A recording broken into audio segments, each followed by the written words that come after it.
Analysis करना, exactly आप किस चीज पे काम कर रहे हैं और किस चीज को प्रमोट अपनी टीम में करना चाहते हैं। समटाइम हम फ्लो में चलते रहते हैं, ब्लाइंड में चलते रहते हैं, ये ऑफर आ गया, वो ऑफर आ गया, हम लिस्ट उठा के कभी भी अपनी लिस्टिंग नहीं करते हैं, अपनी टीम के लिए प्लान नहीं करते हैं।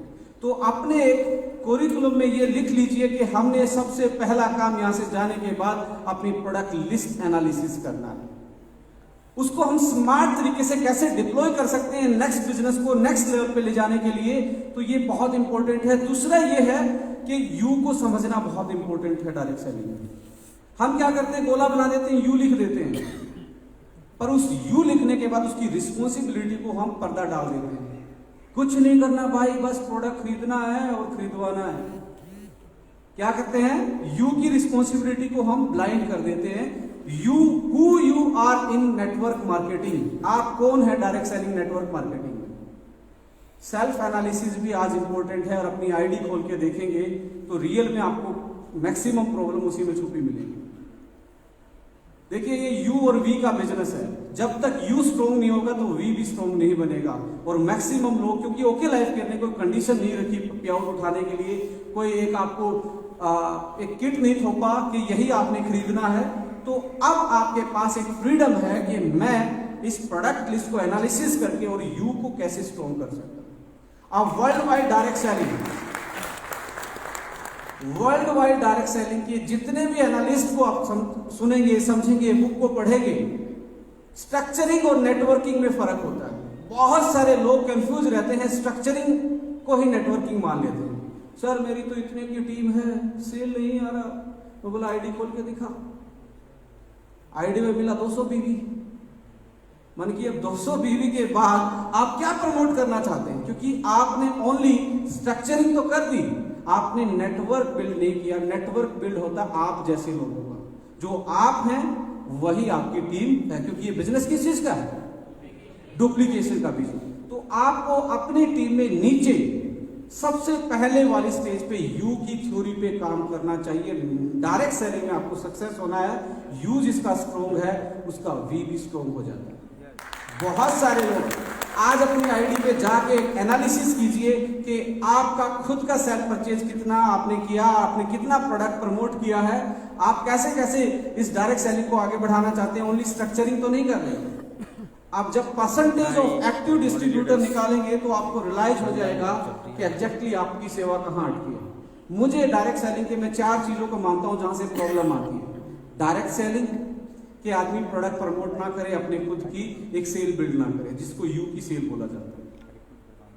बहुत सारे लोग आते हैं, ये प्रॉब्लम है, मैं सबसे पहले क्या करता हूं, जैसे डॉक्टर पूछता है ना, उसका आते बीपी करता है, वेट करता है, उसके सिम्टम्स पूछता है, मैं सबसे पहले पूछता हूं आपकी आईडी खोल के दिखा दीजिए। मैक्सिमम सेवा तो वहां मिल जाएगी आपको अटकी हुई, ना हरी चटनी में अटकती, ना लाल चटनी में अटकती, आपकी आईडी पे ही अटकती है।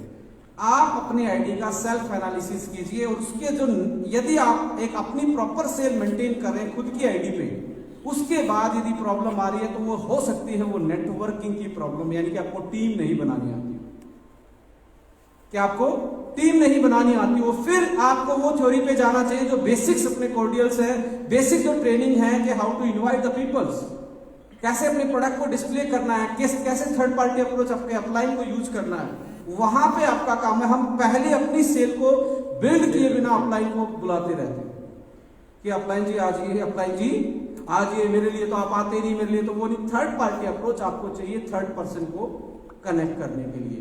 वी पे जाने के बाद आपकी अगली सेवा किसी चीज में अटकती है तो सर्विस पॉइंट ऑफ व्यू पे अटकती है कि हम प्रॉपर उसका फॉलोअप नहीं ले पाते। और चौथा, यदि आपका प्रोग्रेस नहीं आ रहा तो एक ही रीजन लगता है, वो माइंडसेट, जो कि सबसे बड़ा रीजन हो सकता है। सारी चीजें होने के बावजूद भी यदि आपका ग्रोथ नहीं आ रहा है, इसका मतलब आपके माइंडसेट में, आपका टीम का जो माइंडसेट है वो प्रॉपर नहीं है, तो उसकी माइंडसेट की ट्रेनिंग हमने करनी चाहिए। मोटिवेशन कहां पे काम आता है, माइंडसेट को ठीक करने के लिए। आपको अच्छी बातें कब करनी है, माइंडसेट की ट्रेनिंग देने के लिए। इससे पहले बेसिक्स पे यदि काम कर लिया गया तो मेरा मानना है नेटवर्क मार्केटिंग या डायरेक्ट सेलिंग किसी भी प्लेटफॉर्म पे आपको कोई हरा नहीं सकता।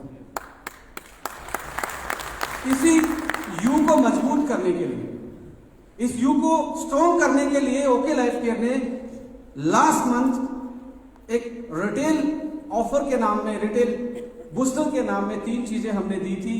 पहला था रिटेल मास्टर, वो वी को स्ट्रॉन्ग नहीं कर रहा था, वो यू को स्ट्रॉन्ग करने का था कि आप अपनी रिस्पॉन्सिबिलिटी समझे। एज ए डायरेक्ट सेलर आपका काम है कि आप प्रमोटर भी बने। सम टाइम क्या होता है डायरेक्ट सेलिंग में आप एक पहलू पे काम करते हैं। पहला पहलू क्या है? कंज्यूमर बनना, अपने प्रोडक्ट को रिप्लेस करना। ये एक चैप्टर है हमारे, फर्स्ट स्टेप है हमारी जर्नी का। दूसरा चैप्टर ये है, यदि आप एज ए कंज्यूमर की बजाय इस बिजनेस को दिलो जान से लेते हैं तो दूसरा काम है आप प्रमोटर बनने चाहिए। अब प्रमोटर बनने के लिए आपको फिर से इस प्रमोटर को इसके 2 भाग हो जाते हैं। पहला भाग है कि आप सेल को रिप्लेस करते हो। सेल रिप्लेसमेंट का मतलब है आप प्राइस पे काम करते हो कि मेरा प्रोडक्ट सस्ता, मेरा प्रोडक्ट सस्ता। इसका मतलब है कि आपकी कंपनी की जो मार्केटिंग स्ट्रेटजी है वो आपके लिए काम कर रही है, क्योंकि आपने बिना एफर्ट लगाए सेल को रिप्लेस कर दिया। इसका एक ही मतलब है कि आप लो प्राइस थ्योरी को पिछले 2 साल से मार्केट में क्या कर रहे हो? प्रमोट कर रहे हो। दूसरा काम क्या है? यदि रिप्लेस करने में आप कामयाब है, दूसरा काम था आपका क्रिएट करना, जो कि यूनिक प्राइस थ्योरी या यूनिक प्रोडक्ट थ्योरी पे मैं बोला कि माइंड एंटी किसके पास, ब्रेन फ्यूल किसके पास, हमारे पास। तो ये प्रोडक्ट रिप्लेस नहीं किए जा सकते किसी प्रोडक्ट से। ये प्रोडक्ट इनकी सेल क्रिएट की जा सकती है। अब बहुत सारे लोगों ने बोला कि जी स्कीम आनी चाहिए, रीपर्चेस स्कीम आनी चाहिए। मैं बोलता हूं कि रीपर्चेस स्कीम भी इंपॉर्टेंट रोल प्ले करती है, मैं अवॉइड नहीं कर रहा इस चीज को, बट मेरा मानना है रीपर्चेस स्कीम भी रिप्लेसमेंट ही करेगी, क्रिएट नहीं कर सकती। हेलो, रिप्लेस ही करेगी, क्रिएट नहीं कर सकती। आपकी रीपर्चेस स्कीम आई, वही प्राइस में जो सस्ते वाले प्रोडक्ट है वही फिर आपके प्रमोशन में हो जाएंगे, वही फिर उसी में चलता रहेगा। पर दूसरा सेगमेंट जो हेल्थ वाला सेगमेंट था, जो यूनिक प्रोडक्ट का सेगमेंट था, वो तो आपको फिर भी क्रिएट करना पड़ेगा। उसमें फिर से आपको खून पसीना बहाना पड़ेगा, क्योंकि जब तक वो दोनों बैलेंस करके नहीं चलोगे, अपने हिस्से की सेल क्रिएट नहीं करोगे और अपने हिस्से की रिप्लेस नहीं करोगे, जिसको आप प्रीफर्ड कस्टमर बनाना बोलते हैं, इनमें आपका डेडली कॉम्बिनेशन नहीं होगा, तब तक आपको मैक्सिमम निराशा हाथ लगेगी किसी भी प्लेटफॉर्म की मैं बात करूं। अब वो प्लान अच्छा है अपना के, समटाइम क्या होता है कि नीचे नीचे नीचे बिल्ड होता है, मल्टीप्लाई हो जाता है। मैक्सिमम टाइम तो यदि आप मल्टीपल उसमें होते, यदि ये रैंक उस मल्टीपल से खत्म कर दिया जाए तो प्लान ही खत्म हो जाएगा, क्योंकि वो सेल्फ मोटिवेशन देता है, वो सेल्फ एक टारगेट देता है। हमने यदि इसको नहीं दिया है, टाइम मल्टीप्लाई का फ्रीडम दिया इस प्लान में, तो आपको अपनी यू की रिस्पॉन्सिबिलिटी समझनी चाहिए।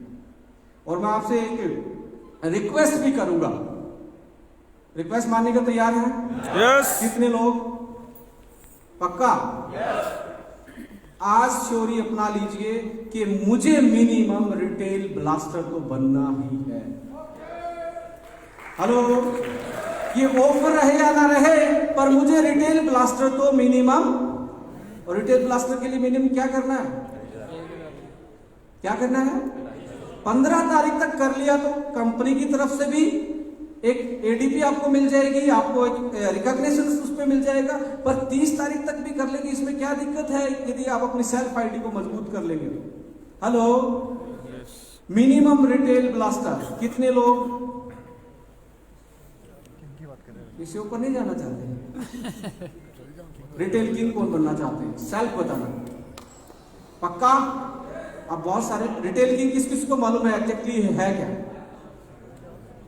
बहुत सारे लोगों को नहीं पता, और मैं सीनियर लीडर से यही रिक्वेस्ट करना चाहूंगा कि चीजों को टेक्निकली प्रमोट करना स्टार्ट कीजिए। ये ऑफर कोई भी आपको एडवांटेज नहीं देगा, ये आपके यू को स्ट्रॉन्ग करने का काम करेगा। और जैसे जैसे यू स्ट्रॉन्ग होते जाएंगे नीचे नीचे नीचे नीचे, उस दिन आपको सोचने की जरूरत नहीं। मैं फिर से बता रहा हूं, रिप्लेसमेंट थ्योरी को कोई भी चैलेंज कर देगा, क्योंकि 1 रुपया सस्ता लाके भी आदमी को गुमराह करने का काम कोई कर देगा। और क्रिएट की गई और यू को स्ट्रॉन्ग की गई और उसकी रिस्पॉन्सिबिलिटी बता के यदि आपने टीम बना ली तो आपकी टीम को कोई हिला नहीं सकता।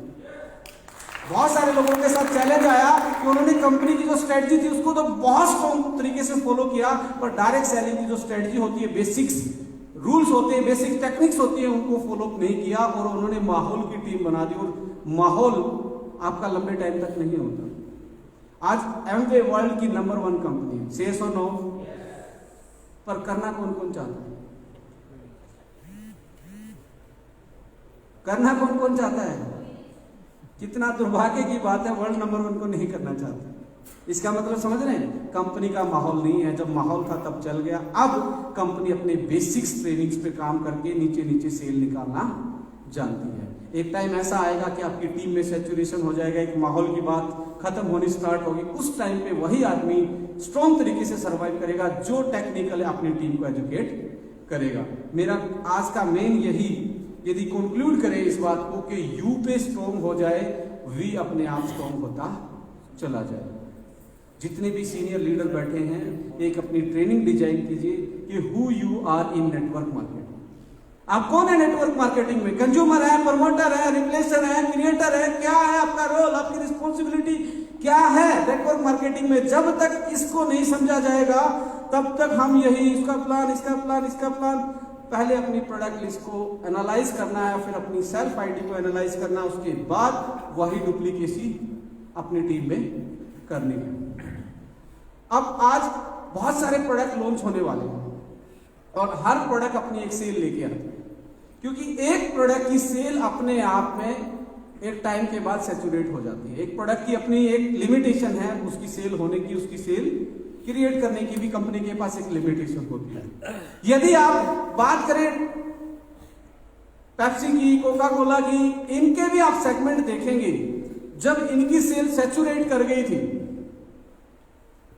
तो कंपनी ने अपनी एनालिसिस टीम को, टेक्निकल टीम को बिठाया कि इनकी सेल कैसे बढ़ाई जा सकती है।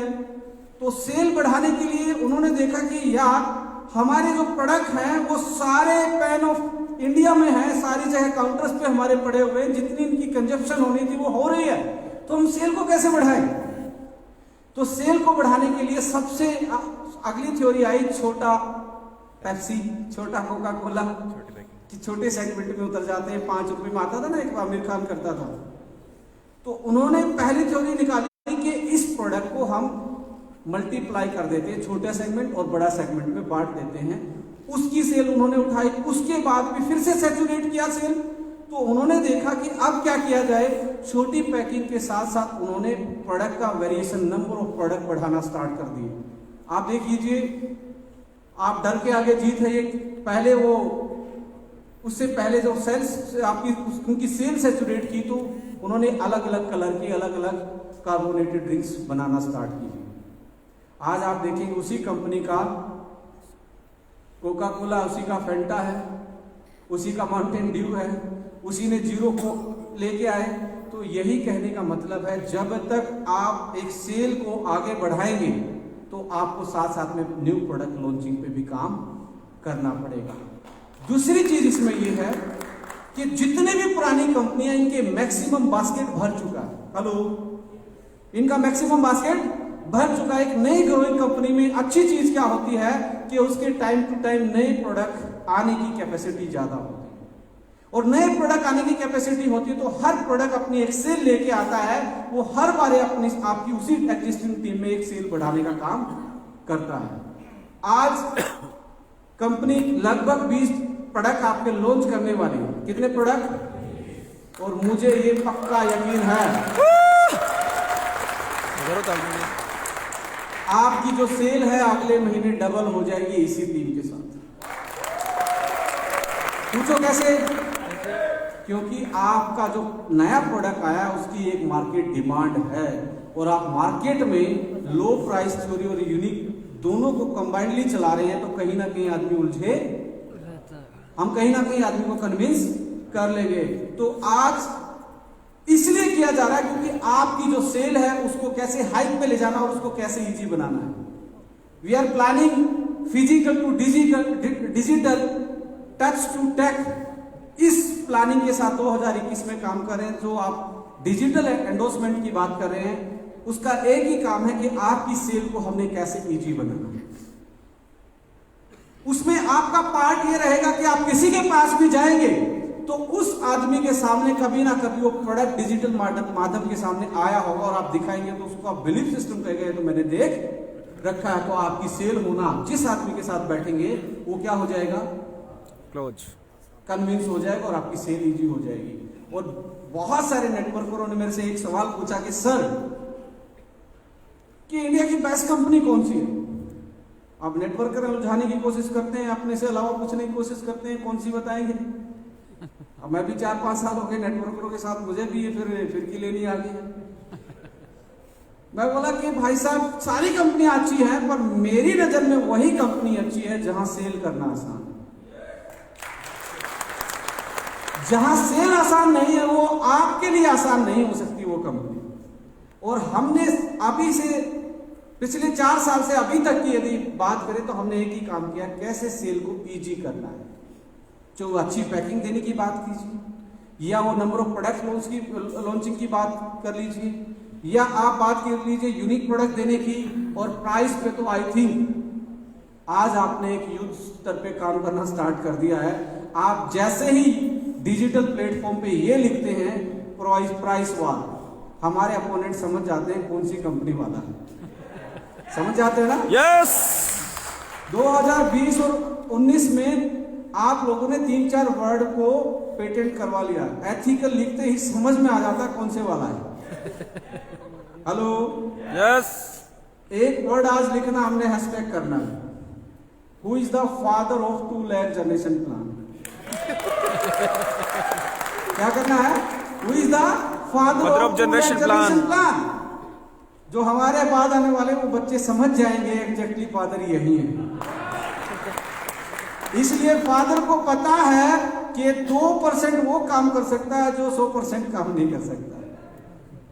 तो अभी तक मोस्ट एक्सपीरियंस यदि 2 लाख की जनरेशन प्लान की कोई मैनेजमेंट की भी बात करोगे तो वो ओके लाइफ केयर है पूरे वर्ल्ड में, नॉट ओनली इंडिया में।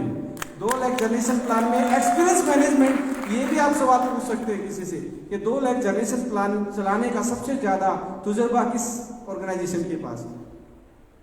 तो कहने का मतलब यह है कि आपने जो चीज अभी तक मार्केटाइज की है, जिनको आपने अच्छे से एंडोर्स किया है, अब टाइम आ गया है कि हम उनको ग्रैब करके अपनी जिंदगी को एक नेक्स्ट लेवल पे लेके जाए।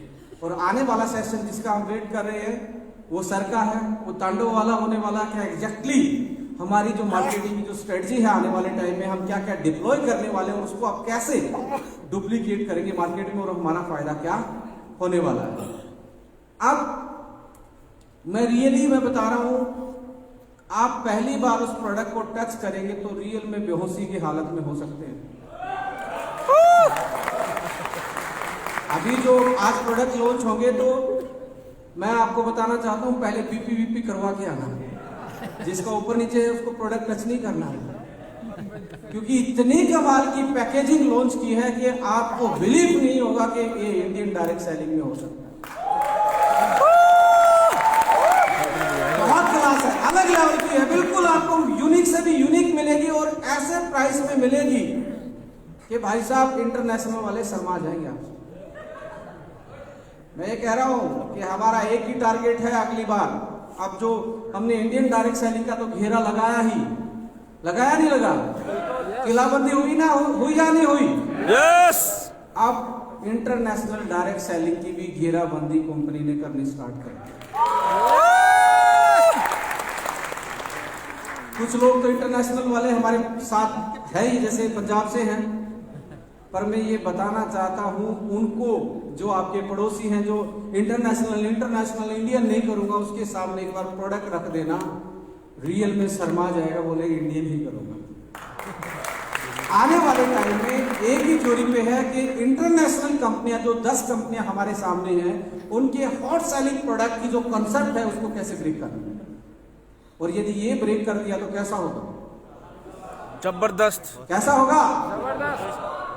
अब एमवे वाले के पास बैठोगे, ग्लिस्टर वाले के पास बैठोगे, न्यूट्रीलाइट वाले के पास बैठोगे, क्योंकि हमने न्यूट्री चार्ज वाले को तो बता दिया कि हम इस जमाने के नए आदमी हैं। एश्योर को भी हमने ये एश्योर कर दिया कि आने वाले जमाना आप लोगों का है, बैटरियों का है। मेरी बात समझ रहे हैं? मोरक्कन वालों का भी हमने बता दिया कि आने वाले हम हैं।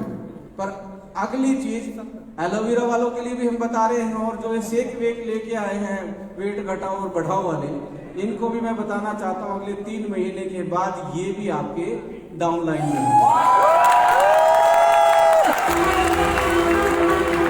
आज खुश दुआ कर लेता। आप सोए हुए थे क्या? भावनाओं में गए। ऐसे खुरापाती आदमी हैं, हम डीजे वाले के लिए भी डीजे फ्यूल लेके आ सकते हैं।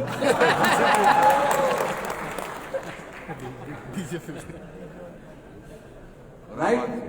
तो स्ट्रेटजी ये है कि हम इंटरनेशनल प्रोडक्ट जो हैं हमारे सामने, बहुत अच्छे प्रोडक्ट हैं, बहुत सारे मैं रियल में मैंने यूज करके देखे हैं डायरेक्ट सेलिंग में आने के बाद। उससे पहले मैं यूज नहीं किया क्योंकि मुझे पता ही नहीं था ये भी सेगमेंट होता मार्केट में। मेरा तो उस वेट घटाने वाले ने थोड़ा बढ़ा भी दिया पिछले टाइम, क्योंकि बोला जी इससे घट जाएगा। मैं बोला कैसे घटेगा? बोला बस सुबह इसमें दूध में पियो। अब उसने बताया सुबह दूध में पियो, ऐसे ऐसे पियो। मैं वो भी पीता गया और जो खा रहा था वो भी खाता गया। अगले महीने मैं बोला 3 kg बढ़ गया भाई। मैं मजे ले रहा था उसके। बोला 3 kg कैसे बढ़ सकता है, इससे तो 5 kg कम होना चाहिए। वो बोला खा क्या रहे थे? वो बोला, मैं बोला जी आपका शेक पीने के बाद 2 घंटे के बाद 3-4 रोटियां और वो हरियाणा वाला बटर दही वही वो चल रहा था। बोला फिर वेट कैसे घटेगा? मन की रोटी छोड़ के तो मैं पहले भी घटा लेता था। मेरी बात समझ रहे हैं? खाना छोड़ के लिमिटेड डाइट में तो आप कभी भी घटा ले। तो ये डाइट होती है, कस्टमाइज डाइट होती है, प्रॉपर न्यूट्रिशन के साथ, लो कैलोरी लो ग्लाइसेमिक इंडेक्स वाले प्रोडक्ट होते हैं। कंपनी ने पूरा खाका तैयार कर रखा है। मार्च अप्रैल में हम स्पोर्ट्स न्यूट्रिशन की पूरी रेंज, उसमें आपका वेट मैनेजमेंट वाला शेक भी होगा, डाइट रिप्लेसमेंट वाला शेक भी होगा। उसमें मैं एक फील कर रहा हूं कि हमारी ट्रैवलिंग ज्यादा रहती या नहीं रहती? सारा दिन हम घर से बाहर रहते हैं।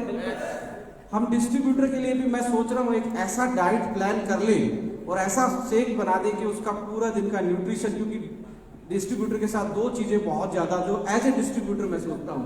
एक तो डाइजेशन खराब रहता है बाहर का खाना खा के, कितने लोग फील करते हैं? पक्का। एक दिमाग खराब रहता है, चेक बढ़ता है तब हो जाता है दिमाग खराब, चेक गिरता है तब। समझ रहे हैं? यानी कि मेंटली स्ट्रेस में रहता हूं। 2 चीजों को मैं चाहता हूं कि अपने उस शेक में हम पर्टिकुलरली, मैं 1 साल से बोलता आ रहा हूं कि नेटवर्कर फ्यूल भी लेके आने वाले। वो कहने का मतलब यही है कि जिस तरीके की हमारी लाइफस्टाइल है कि हमारा डाइजेशन और हमारा ब्रेन दोनों अनबैलेंस्ड है, इनको बैलेंस करने के लिए कि आप कहीं पे भी गए, अपना डिब्बा साथ में होगा, 1 स्कूप डाला और आपने पिया, अच्छे से डाइजेस्ट हो जाए और आप आराम से पूरा दिन काम कर सके। और सोते टाइम आपने फिर से एक ले लेना है कि आप खाना नहीं खाना चाहते, अपने पूरी प्रॉपर डाइट लेना चाहते हैं, आराम से आपको नींद भी आ जाए, ब्रेन रिलैक्स हो जाए। Right? Apart from this protein supplement में मैं बात करूं, वे प्रोटीन कॉन्सेंट्रेट और वे प्रोटीन आइसोलेट, इसको हाइड्रोलाइज फॉर्मुलेशन में लेके आ रहे हैं कि आपके लीवर पे ज्यादा प्रेशर ना पड़े, क्योंकि प्रोटीन डाइट रिच लेंगे। प्रोटीन रिच डाइट में होता क्या है कि आपके लीवर पे प्रेशर ज्यादा पड़ता है। आप प्रोटीन खाना स्टार्ट करें तो आपकी बॉडी के अंदर वही सेल काम करते हैं जो प्रोटीन को डाइजेस्ट करने का काम करती है। तो कार्बोहाइड्रेट वाली वीक हो जाएगी, फैट डाइजेस्ट करने वाली वीक हो जाएंगी। बहुत सारे लोग फैट नहीं खाते, कितनी मूर्खता का काम कर रहे हैं वो। जिंदगी को ये मान लीजिए कि जिस दिन आपने फैट बंद कर दिया उसी दिन से आपकी उल्टी गिनती स्टार्ट होगी, क्योंकि जो बॉडी के अंदर है फैट की डाइजेस्ट करने वाली मशीन जो है, जनरल भाषा में बात करूं, वो अलग है। प्रोटीन को डाइजेस्ट करने वाली सेल्स अलग हैं, कार्बोहाइड्रेट को डाइजेस्ट करने वाली अलग है। अब एक ही हाथ में डंबल मारते रहो तो दूसरा कैसा हो जाएगा? हेलो, होता ना, बहुत सारे लोग जिम में जाके यहाँ करते रहते हैं, यहाँ से बिल्कुल खत्म हो जाते हैं। बहुत सारों के साथ मैंने देखा है। तो कहने का मतलब यही है कि प्रोटीन सप्लीमेंट लेके आएंगे, बट आपके डाइजेशन सिस्टम पे और आपके लीवर सिस्टम पे, बाइलरी सिस्टम पे वो कोई भी नेगेटिव इंपैक्ट ना डाले। यानी कि हाइड्रोलाइज का मतलब है कट किया हुआ, जैसे लेवल कट होता ना, हमने भी प्रोटीन के लेवल कट कर रखे, आराम से डाइजेस्ट होके आपकी बॉडी में यूज हो जाए।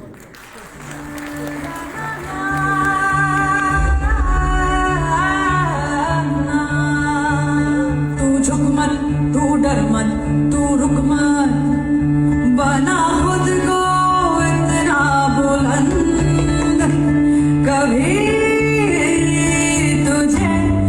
नजर ना लगे, नजर ना लगे। ताकत भर, ताकत भर, ताकत भर, ताकत भर इसी अंदर के कोई कभी गिरा न सके। खुद को करे इतना तैयार, मौसम भी तुझे हरा न सके। तू झुक मत, तू डर मत, तू रुक मत, तू झुक मत, तू डर मत, तू रुक मत। बना खुद को इतना बुलंद, कभी तुझे नजर ना लगे। Thank you.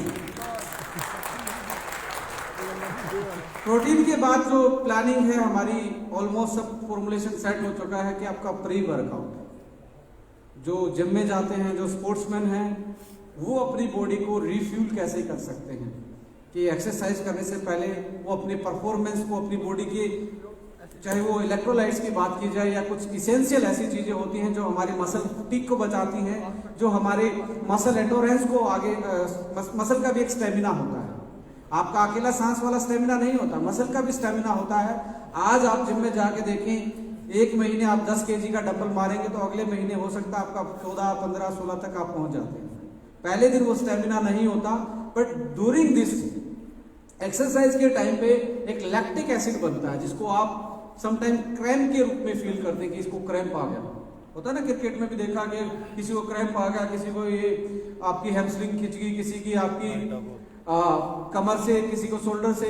तो ये लैक्टिक एसिड साइकिल है और जितने भी एंडोरेंस ट्रेनिंग होती है इसी साइकिल को डिले करने के लिए होती हैं कि उसका धीरे धीरे बने, इसलिए वो जल्दी ना थके। तो हम ऐसा फॉर्मुलेशन लेके आ रहे हैं कि आप एक्सरसाइज करें पर आप बहुत कम थके और आप अच्छे से अपनी बॉडी को बैलेंस करके एक बेहतर तरीके से आप अपने फिजिकल परफॉर्मेंस को बढ़ा पाए। तो ये वाले प्रोडक्ट भी यानी कि प्री वर्कआउट भी और डोप फ्री होंगे। क्या होंगे? वाडा और नाडा सर्टिफाइड होंगे। अब ये वाडा और नाडा क्या है? ये नेशनल एजेंसी है जो डोप का सर्टिफिकेशन देती है कि इसमें वो सब्सटेंस यूज किए हैं या नहीं किए हैं जो डोप के अंडर आते हैं। वर्ल्ड लेवल पे वाडा काम करती है और इंडिया लेवल पे नाडा काम करती है। इसका सर्टिफिकेशन आपके प्रोडक्ट पे होगा। यदि ये सर्टिफिकेशन होगा तो इसका मतलब है स्पोर्ट्समैन भी आराम से आपके प्रोडक्ट को यूज करते हैं। ड्यूरिंग वर्कआउट का हमने सोचा है, ड्यूरिंग वर्कआउट पे हम क्या लेके आ सकते हैं और आफ्टर वर्कआउट, पोस्ट वर्कआउट जो सेशन रहता है कि आपका रिकवरी जो फेज आता है, उस रिकवरी के लिए भी हमने प्लान किया हुआ है। तो मैं कहता हूं पूरा सेगमेंट आपके पास आने वाला है। जैसे कि आप देख रहे हैं मार्केट में जिम वाले बहुत सारे लोग अपनी शॉप खोल के बैठते हैं, 15-20 प्रोडक्ट होते हैं। जितने भी प्रोडक्ट आपके स्पोर्ट्स न्यूट्रिशन के अभी तक साइंस में लॉन्च हुए हैं वो अगले 1 साल में आपके बास्केट में और ये रेंज आएगी। तो मेरा मानना है इसके लपेटे में बहुत सारी कंपनियां आएंगी, ट्रेडिशनल मार्केट की भी और इंटरनेशनल डायरेक्ट सेलिंग की, क्योंकि हमारा एजेंडा एक ही है। हमने ट्रेडिशनल को भी पकड़ना है और हमने डायरेक्ट सेलिंग को भी दोनों हाथों से लेके चलना है। इतनी तैयारियां, इस तैयारी के बाद जो मैं फील करता हूं, जो मेरा एक आइडिया मुझे जो लगता है कि ऐसे प्रोडक्ट होने चाहिए। फिर हम बात करेंगे फंक्शनल फूड्स की। किसकी बात करेंगे? फंक्शनल फूड की बात करेंगे, फंक्शनल न्यूट्रिशन की बात करेंगे। फंक्शनल का मतलब क्या है? किसी को बीपी की प्रॉब्लम है, हेलो, किसी को बीपी की प्रॉब्लम है तो उसके लिए क्या दिया जा सकता है? कॉफी में दिया जा सकता है, प्री मिक्स दिया जा सकता है, शेक में पीने का हो सकता है। किसी को पर्टिकुलरली ओनली किडनी का फंक्शन में दिक्कत है, किसी के ओनली लीवर में दिक्कत है। तो ये फंक्शन फूड पे हम आने वाले टाइम में काम करने वाले हैं। हो सकता है इसकी पहली जो खेप है आपको इस साल के अंत तक फंक्शनल फूड की भी दिखनी स्टार्ट हो जाए। और कंपनी प्लान कर रही है कि आपके बेसिक जो सीड्स आते हैं, जो हेल्दी सीड्स होते हैं, जैसे पंपकिन सीड, जैसे आपके पोपी सीड्स, इनको भी हम लॉन्च कर दें। जैसे आपके फ्लैक्स सीड, मेरी बात समझने की कोशिश कीजिए, क्योंकि आने वाला टाइम में इन प्रोडक्ट का भी आज मार्केट में बूम आना स्टार्ट हो गया। हर किसी को पता है पंपकिन खाने से क्या फायदा होगा, हर किसी को पता है अलसी खाने से, फ्लैक्स सीड खाने से क्या फायदा होगा। ये वाले भी आप इस साल के अंत तक देखने वाले हैं 100 ग्राम या 250 ग्राम की पैकिंग में आपके पास। जैसे पतंजलि ने भी लॉन्च किए हुए, किसने खाया पतंजलि का? नहीं खाया। फ्लैक्स सीड है आपका, पंपकिन सीड है आपका, मेलन सीड है, वाटरमेलन सीड है। तो ये वाले प्रोडक्ट भी आपकी बास्केट में आने वाले हैं कि आप आराम से, जिसको खसखस भी आता है, खसखस कहते हैं ना पॉपी सीड को, जिसके खाने से अच्छी नींद आती है। दो नेचुरल चीजें हैं जिसको नींद नहीं आती, एक तो आपका कीवी, रात को यदि आप 2 कीवी खाते हैं और 1 चम्मच खसखस खा लेते हैं तो मुझे ये लगता है कि आपको नींद की गोली की जरूरत नहीं होती। तो ऐसी चीजें हम आने वाले टाइम में लेके आने वाले हैं। इस साल जो 300 प्रोडक्ट लॉन्च करने की बात हो रही है, कितने प्रोडक्ट? 300। पहले तो 300, ये बताओ लगता कैसे है कि 300 और आएगी तो कैसा होगा? तांडव मचेगा, तांडव। मुझे लगता है जिसका यहाँ पे पे आउट 10,000 है, मुझे लगता है 3 लाख पे पहुंचने वाला है इस साल। क्योंकि प्रोडक्ट की बास्केट बढ़ेगी तो हमारा कंज्यूमर बढ़ेगा, हमारा कंज्यूमर ज्यादा आएगा, क्योंकि हर किसी की कोई ना कोई स्पेशल डिमांड वो भी पूरी होगी और जनरल डिमांड भी पूरी होगी। तो हम उन चीजों को लेके आने वाले हैं। 300 प्रोडक्ट, जस्ट इमेजिन कि आपकी बास्केट जब 400 प्रोडक्ट की होगी तो कोई भी बोलेगा मेरे पास ये है, आप झट से निकालोगे मेरे पास भी ये। इंटरनेशनल वाला बोलेगा मेरे पास एश्योर है, या मेरे पास न्यूट्री लाइट है, बोलेगा मेरे पास न्यूट्री स्ट्रॉन्ग है। मेरे पास लाइट है तो मेरे पास स्ट्रॉन्ग है। जो बोलेगा मेरे पास न्यूट्री चार्ज है, उसको बता देगा तेरा डिस्चार्ज है। इनको ये बोलो, मैं बोलूंगा, मैं ना बोलूंगा। राइट। दुनिया में सबसे बड़ा रोग मेरे बारे में क्या कहेंगे लोग? It's a disease, it's a disease that 90% of the people are smitten with। तुम्हें कोई कुछ कह देता है, तुम सोचते हो बस सारी दुनिया ही लुट गई, रोने लग जाते। अरे सोचो, आम के पेड़ को पत्थर मारते हैं लोग, नीम के पेड़ को कोई पत्थर नहीं मारता।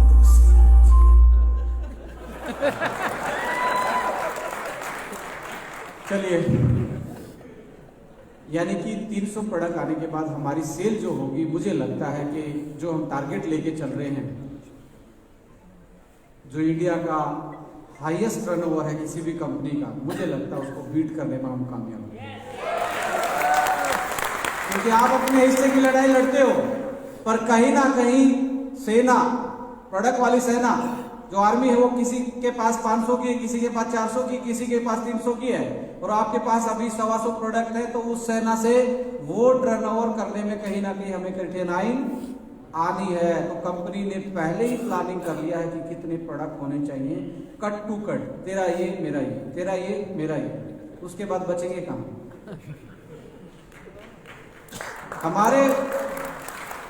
हम बात कर रहे थे कि बहुत सारे लोग बोलो कि उसका पीछे क्यों लगे हुए। मैं बोला था 2 टाइप के राजा होते थे। कितने टाइप के? 2 टाइप के राजा होते थे। एक राजा कहता था कि अच्छे कारीगर बुलाओ, इतना अच्छा महल बनाएंगे, दुनिया देखेगी, इतना यूनिक महल होगा, इतना बड़ा महल होगा। एक दूसरे टाइप के खुरापाती राजा होते थे, वो बोलते थे जाओ गुप्तरो, ये देख के आओ सबसे अच्छा किसका है। वो देख के आते थे, बोलो चलो उसी को कब्जाते हैं। तो अपन दूसरी कैटेगरी वाले हैं कि सबसे अच्छे प्रोडक्ट किसके हैं, उसी को ब्रेक करते हैं।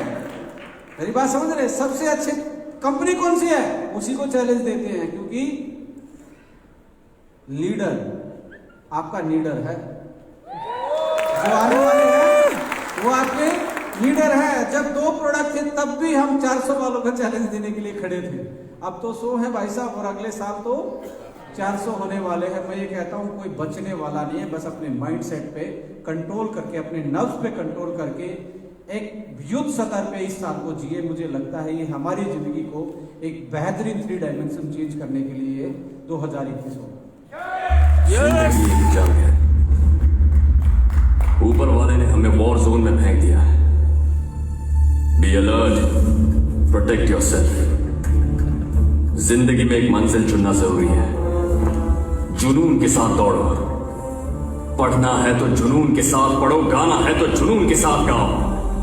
बिना मंजिल के जीने वाले की जिंदगी मुर्दों से भी बदतर है। उसके जीने मरने से दुनिया में कोई फर्क नहीं पड़ता।